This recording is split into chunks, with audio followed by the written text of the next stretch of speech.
Hello guys, today's video I'm gonna show you how to turn on sync data on your account on X Twitter, easy and quick.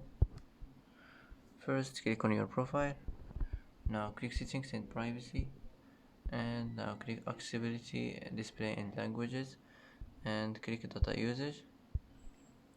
And here as you will find it, sync data, just click on it like this and it will be turned on. And that's it for today. That's how to turn on sync data, easy and quick, and that's it.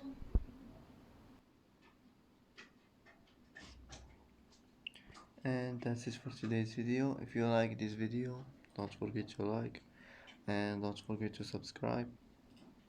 I hope this video is helpful for you, and thanks for watching until the end, and see you in the next video.